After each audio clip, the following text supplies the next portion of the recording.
He lied every Tuesday, and Han Seo-yeon thought it was about betrayal. But behind the motel door was no affair, only a secret protected from a powerful man who silenced women to save his empire. When she uncovered the truth, her silence became a weapon, and her voice the key to justice. But just wait until you hear the twist that turned heartbreak into revelation, and why, in the end, justice didn't come with revenge, but something far stronger. The florist shop smelled faintly of chrysanthemums and pine. Outside the window, the first signs of autumn had begun to settle, yellow-edged leaves skipping across the sidewalk like uncertain promises. Han Seo-yeon stood beside Kim Junho, turning pages in a glossy wedding catalog, tracing her fingers across arrangements labeled Warm Rustic Blend and Evening Soft. They laughed quietly when the florist pushed baby's breath a little too hard, and Junho made a joke about being allergic to anything labeled whimsical. It was ordinary, in the best kind of way. And then her phone buzzed. Just one message. No name, no photo, just 7 words. He lies every Tuesday. Ask no more. At first, she thought it was spam or a wrong number. But something about the tone, clipped, certain, almost mournful, pulled at her. Her first instinct was to show Junho, make a joke about secret agents or disgruntled clients. But her thumb hovered over the screen, and for reasons she couldn't name, she locked the phone and slid it back into her bag. Junho leaned closer, unaware. "Which centerpiece do you like better, this one with the dried wheat or that one with the persimmons?" She smiled, even nodded, but she wasn't looking at flowers anymore. Later, in a quiet cafe near the station, they ordered their usual. Her barley tea with 2 ice cubes, his black coffee, no sugar. He pulled out his wallet to pay, that same brown leather one she had gifted him 2 Christmases ago. And as he opened it, something thin and pale fluttered free and landed on the countertop. A receipt. So ordinary, and yet. She picked it up almost without thinking. Namu House Motel, Mapo Bridge Branch, room 304. A second passed, maybe 2. Junho glanced down, then back at her. And then he said it, too quickly, too smoothly. "It's for a client, emergency intake. The clinic sometimes books places like that when someone needs a bed fast." There was no stutter, no shift in his eyes, just that practiced calm, the same tone he used in court, in interviews, in family dinners. Except for one thing. The way his hand tightened around the coffee cup, fingers going bloodless at the knuckles. Seo-yeon nodded slowly, her face composed. He was a lawyer at a non-profit legal center. He worked strange hours, sometimes didn't come home until past midnight. His job involved difficult cases, things she never pressed too hard about. And yet, the rest of the day unfolded as if nothing had changed. They browsed venues online. She took a call from her production team. He texted her a meme about over-the-top wedding arches. But beneath every moment was the quiet hum of a question she couldn't silence. It wasn't jealousy. It wasn't even fear. It was this. If he was lying, why was it so perfectly routine? Tuesdays, not random, not rare, a day with shape, a day with rules. And if someone lies on a schedule, what does that make the truth? She lay awake that night, staring at the ceiling fan as it turned. Her phone on the nightstand, dark. The message still there, untouched, as if waiting for her to believe it. He lies every Tuesday. She closed her eyes and saw the receipt again. Not the motel name, not even the room number, just the timestamp. 2241. It felt like a crack in a glass wall she hadn't known she was living behind. And now it had begun. It was supposed to be a simple dinner, one of those routine family evenings, polite, warm, laced with just enough formality to remind Seo-yeon that she was still a guest at the table, not yet a daughter-in-law. Junho's mother had made doenjang jjigae with tofu cut into perfect cubes, and his father was halfway through retelling a story about Junho's university debate days. Chopsticks clicked softly, rice bowls were filled, and somewhere under the hum of conversation, Seo-yeon's phone buzzed on the side of her bag. She didn't check it right away. She was mid-laugh, mid-nod, mid-performance. But it buzzed again, short, insistent. She excused herself politely, glancing at the screen as she stepped toward the kitchen. Affair allegations, rising attorney caught at motel with mystery woman. Below it, a photo. Blurry, dimly lit, but unmistakable. Junho, Namu House, a woman in a camel coat, his hand resting in the crook of her arm. It took her a second to process what she was seeing, then another to realize the image wasn't just public, it was viral. The article didn't name her, of course. It didn't need to. The comments did. Isn't that the guy engaged to that producer girl? Tuesday nights, wow, cliché much. The coat looks expensive. Maybe she's his real type. Her mouth went dry, her breath stilled in her chest. And then she heard it. A spoon dropping into the stew, a sharp gasp, a silence thickening in the room behind her. She turned around. Junho's mother was staring at her phone, her expression frozen mid-bite. His father cleared his throat. Junho, seated between them, didn't even need to ask what happened. He already knew. The phone in his pocket had buzzed too, once, twice, and probably again now. He stood, face pale, jaw locked, not with guilt, not with apology, but with urgency. He crossed the room quickly and took her gently by the wrist. "Come with me," he said. "Please." They didn't speak until they reached the elevator. The hallway outside the apartment was quiet, the city sounds muffled by expensive insulation. She didn't ask, she didn't cry, she didn't yell.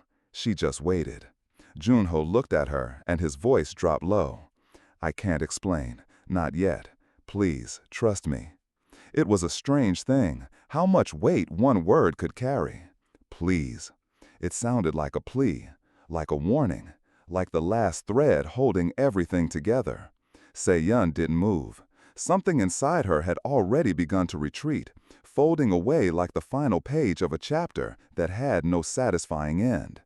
She looked up at him, the man she had nearly chosen for forever, and said, very softly, "Then don't explain. We're done." No tears, no scene, just the clean, final sound of a boundary being drawn. Not with anger, not even with bitterness, but with clarity. What the photo had broken wasn't just trust. It was the architecture of everything they had carefully built. The rituals, the shared toothbrush holder, the future she had already started naming in her head. The lie didn't just bruise her.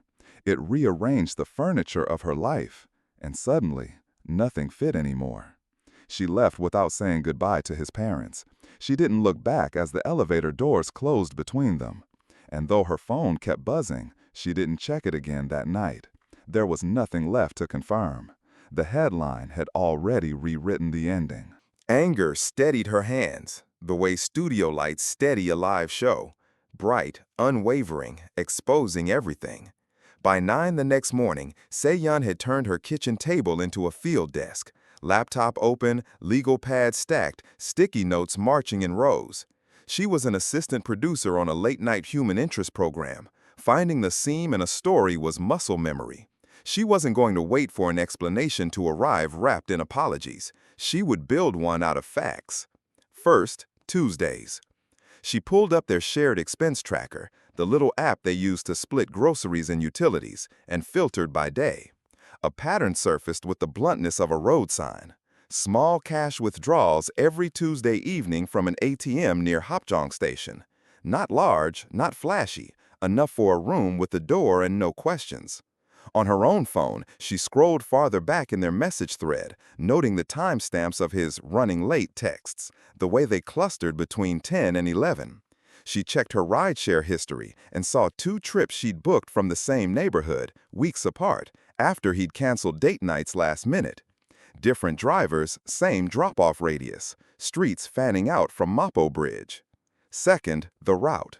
At lunch, she walked those blocks herself. The air smelled faintly of river and street food. A convenience store clerk remembered a tall man in a neat suit buying bottled water and instant porridge on repeat. Tuesdays, always Tuesdays. Across the street, a night guard at a small office building blinked when she showed him the tabloid photo on her phone. "He passes through," he said, not unkindly. "Quiet type. Helps someone into a taxi sometimes."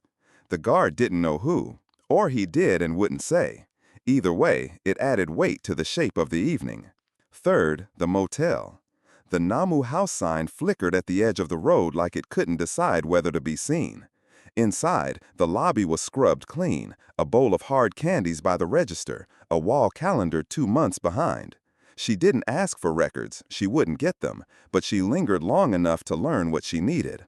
The night manager's eyes softened when she mentioned a local nonprofit legal clinic.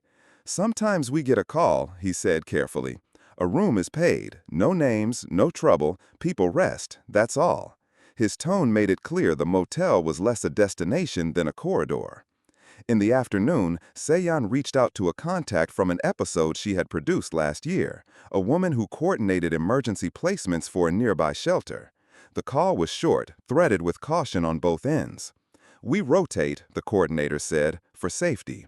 A few places turns, nothing permanent, nothing predictable." Namu House was on the whispered list. When Seo-yeon stopped by the shelter with the grocery donation later, she saw it by the door. A camel coat on the metal rack, tagged donation in black marker. The same straight cut, the same warm color from the photo that had set everything on fire. Her stomach tightened, her focus sharpened. By evening, anger had refined into something precise. She made an appointment and walked into the nonprofit office where Junho worked. Fluorescent lights hummed overhead. Files were stacked in neat towers. Attorney Choi Yu-ra, Junho's boss, looked up from a conference table crowded with case briefs. She had the controlled calm of someone accustomed to choosing the least bad option when no good ones existed. "You know who I am," Seo-yeon said. It wasn't a question. "I do," Yu-ra replied, folding her hands. "Sit." Seo-yeon didn't waste time. A photo was pushed to every screen in this city. A motel, a woman, my fiancé, your junior lawyer. Do you deny arranging distractions? Yu-ra held her gaze. "I won't pretend our work is neat," she said, voice even. "When we get wind that someone dangerous is circling, we move people, quietly, quickly. We make noise elsewhere, so the door that matters stays unremarkable." She gestured toward the stack of files. "A scandal can be a shield. It should never have touched you, but shields throw shadows." The admission landed like a stone in a calm pond. The ripples were fury and understanding in equal measure. "So you let the internet eat him?" Seo-yeon said, keeping her tone level. "You let us." "We protected someone who couldn't protect herself," Yu-ra replied. "You don't have to like our methods. I don't always like them either." "Who is she?" Silence, then a boundary. "I won't answer that. Not to you, not to anyone who isn't on the case. But I will tell you what keeps happening." She slid a single sheet across the table. Dates without names, times without places. Tuesdays, lined up like fence posts. Threats, sightings, pressure, payments that make paperwork disappear. A name surfaced in the conversation without flourish, as if it had been there all along. Park Do-jin. A developer with deep pockets and well-placed relatives who disliked headlines unless he paid for them. His company's projects dotted the city skyline. His temper, Yu-ra implied, dotted their docket. The target of his pressure was not a crowd, not a movement, but one person who had left and stayed gone. A single witness, a single story that could ruin him if it ever reached daylight, with evidence attached. Seo-yeon listened, jaw tight. The case notes didn't include the details she craved, no addresses, no identity, no clean lines to trace, but they did contain the pattern she had already sketched from the edges of her days. Tuesdays were not accidents, they were schedules, moves, counter-moves, a weekly migration from danger to safety and back again, with the city's noise used as cover. On her way out, she passed a bulletin board pinned with anonymous thank you notes and nighttime hotline numbers. She paused at the threshold and turned back. "You could have told me something," she said. "Anything." Yu-ra's mouth thinned. "The fewer people who know, the fewer people carry risk," she replied. "You were not collateral, Miss Han. You were never the target, but you were close to someone who stands in a doorway when it's time to move. That alone paints a mark." Outside, the air felt colder. Streetlights clicked on in a staggered line, and traffic thickened toward the bridge. Anger flared again, but it was cleaner now, not shapeless hurt, but a steady burn with a purpose. She had come for an answer and left with a map of shadows. Back at her table, she drew a simple diagram. Tuesday in the center, arrows to ATM toward Hapjeong, taxi toward Mapo, room paid toward Namu House, phone off toward Clinic Line. And around the edges a single name, Park Do-jin. Every path curved toward a blank circle labeled witness. It wasn't the confession she'd imagined, it was sharper. Every road pointed to a hidden person whose safety depended on secrecy. And every Tuesday, the same lie repeated, not to taunt her, but to keep a door open long enough for someone to pass through it. It kept a life out of reach, and it kept Seo-yeon in the dark. Night in Mapo came with a soft, persistent hush. Traffic lowered to a murmur, signage blinking like steady breaths. Han Seo-yeon sat at her dining table with the lights dimmed and the curtains half drawn. The apartment arranged the way she liked it when she needed to think.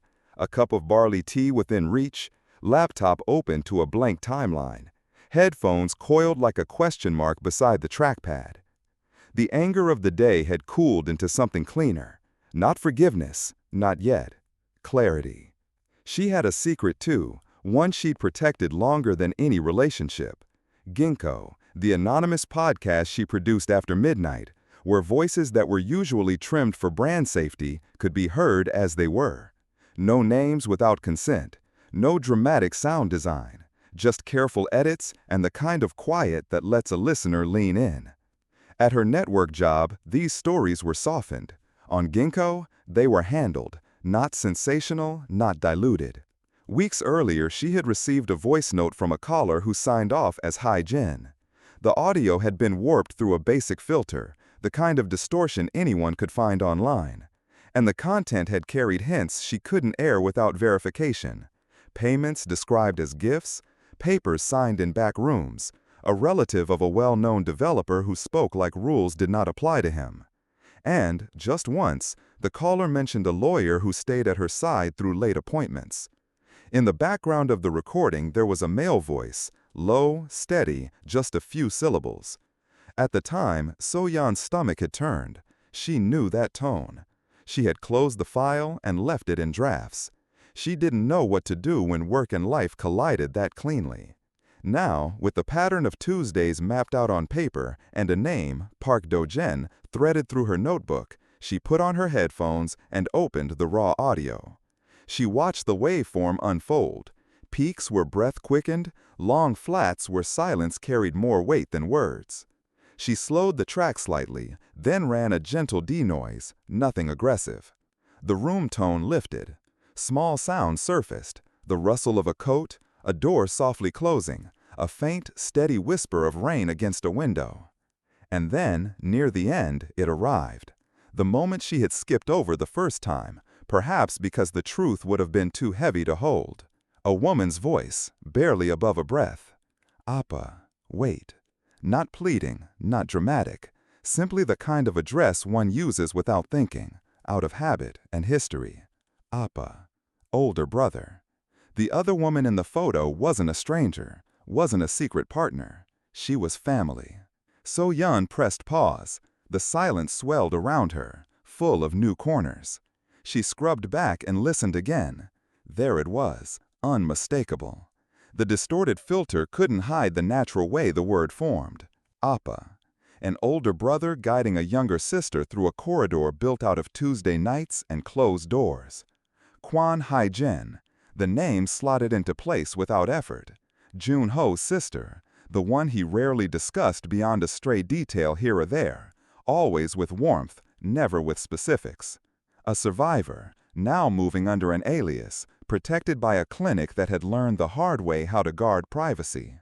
The motel in the photo wasn't a rendezvous, it was a passage. She took off the headphones and sat very still. The timeline in her head rearranged.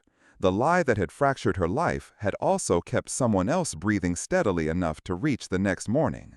What looked like betrayal had been a screen, intentionally raised between danger and safety. And she had been left on the far side of that screen, angry because screens keep out light. She breathed in, then out, steady. If the story was going to be told, it had to be done without setting off alarms. She was good at that. It was the one thing in her life that had never wavered. When she stood to refill her tea, her hip brushed the old piano bench by the wall, the one Jun-ho had repaired after a hinge snapped last winter. On habit, she tested the lid. It creaked, just a little. She remembered how he'd smiled, tapping the wood, saying, "Hidden compartments only belong in movies," while his fingers traced the hinge like he was memorizing it. The memory nudged her. She turned the bench over and ran a hand along the underside of the seat. Tape. A small thumb drive sat there, tucked beneath the metal hinge, secured with a strip of cloth tape that had collected a thin edge of dust. The simplest kind of safeguard, physical, unconnected, forgettable unless you knew where to feel. Her pulse picked up, but she didn't rush. She peeled the tape back carefully, slid the drive free, and set it on the table as if it might roll away. What the drive contained wasn't dramatic to the eye. No splashy headlines, no confessions in bold type. It was better. Ledgers in tidy columns, courier lists, a spreadsheet naming deliveries marked night maintenance and temporary lodging, with dates that lined up almost too neatly with her Tuesday calendar. Screen captures of messages that read like careful instructions for moving people without leaving fingerprints in the wrong places. There was also a video file, time-stamped, recorded in a small, neutral room. In it, a young woman with a cap pulled low signed a form.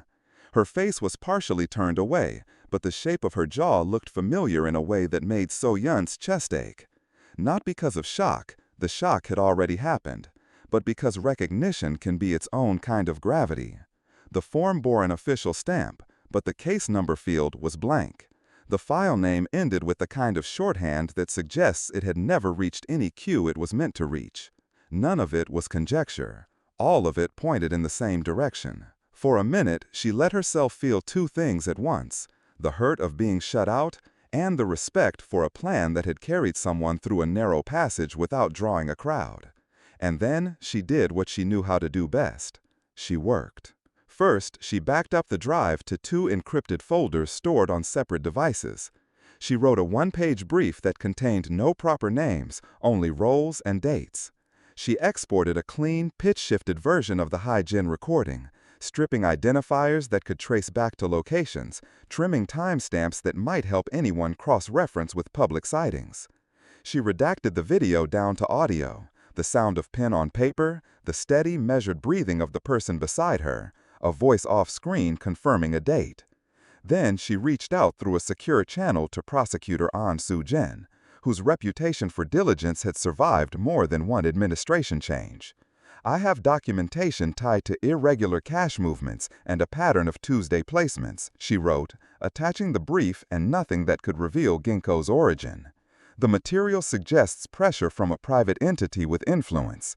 I can provide corroborating files if a formal request is issued.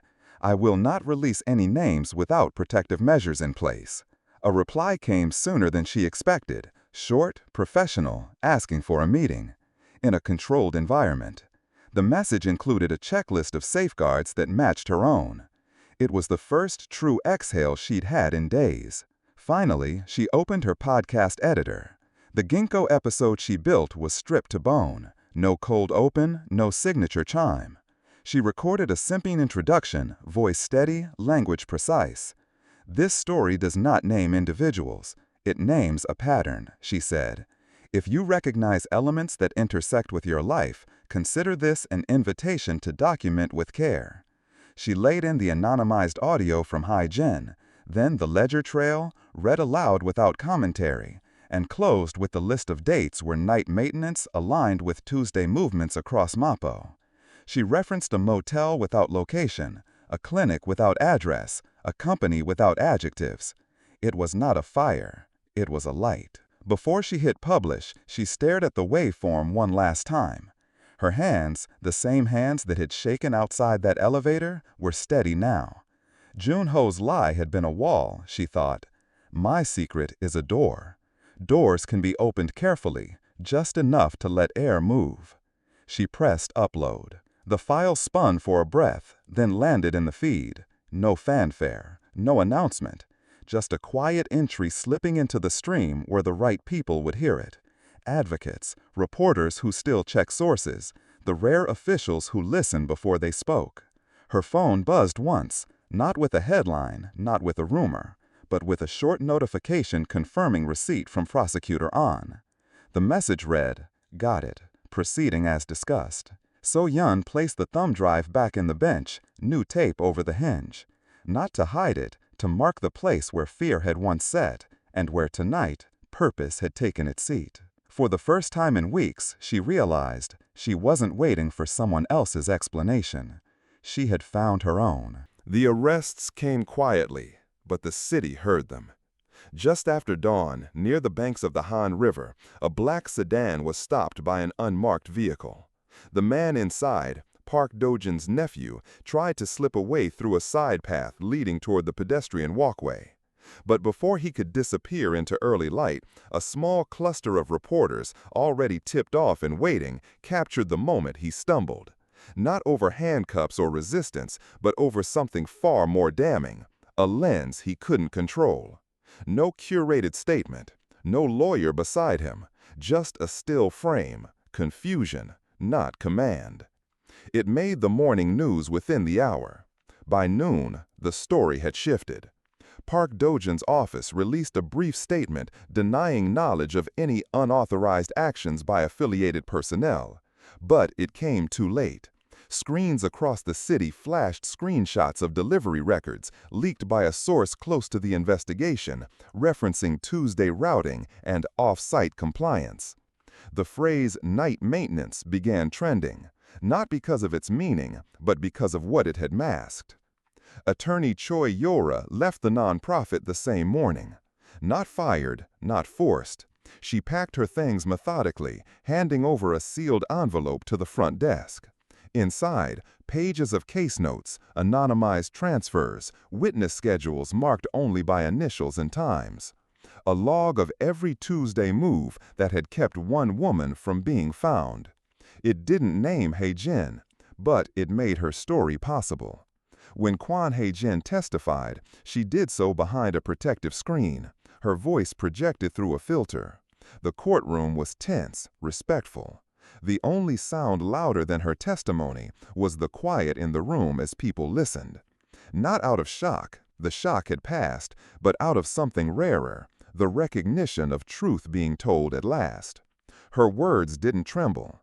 She told what she could, then stepped away. 2 days later, she relocated again, this time to a place with her name on the lease, a home with windows that locked properly, and neighbors who didn't ask questions when she chose not to answer. And then, without ceremony, Junho came back. He didn't call ahead. He didn't write a letter. He knocked. When Seo-yeon opened the door, she barely recognized him, not because of how he looked, but because of what was missing. The practiced steadiness was still there, but something had softened around the edges. His tie was crooked, his coat wrinkled. He looked like someone who had finally put down something heavy, only to realize how long he had been carrying it. "I chose the lie," he said, without preamble. His voice was rough around the edges, like paper turned too many times. "I chose it because if I told you the truth, you would have asked questions, and those questions would have pulled you into the lists, the names, the nights we moved her. And then they'd know you knew, and you'd be next. I couldn't risk that, so I kept you out." He didn't beg. He didn't ask for forgiveness. Just stood there, holding the weight of a decision that had cost them everything but someone else's life. She looked at him for a long moment, not with anger, not even with sadness, but with the kind of clarity that only comes after a long storm has passed. "I chose my secret too," she replied quietly, "and it saved me, not from you, from becoming someone who waits for closure like a missing piece. It wasn't bitterness. It was completion. The air between them wasn't angry. It wasn't cold. It was simply still. They stood like that, in the hallway between past and future, saying no more. There was no hug, no dramatic goodbye. Just two people who had walked through the same fire, but reached the other side with different burns. Later, Seo-yeon walked alone down Gwanhoman Plaza, a takeaway coffee in her hand, the cardboard sleeve warm against her palm. Tourists snapped photos beneath the statue. Children tugged parents toward the fountain. The city moved as it always did, fast, full of headlines that forgot their sources within days. But she felt none of the noise, just breath. She didn't feel triumphant. She didn't feel victorious. She felt relieved. Not because everything had been fixed, it hadn't, but because the pieces no longer had to be forced to fit where they didn't belong. The lie that had broken them had kept a sister alive. The secret that had saved her had given her voice a spine. In the end, justice didn't arrive as a reunion or apology. It came as something quieter, something stronger, safety. Truth aired without distortion. And two people, stepping in different directions, not out of anger, but out of peace. They no longer had to carry what wasn't theirs. They didn't look back. They didn't need to. Because sometimes the cleanest endings are the ones where nothing more needs to be said.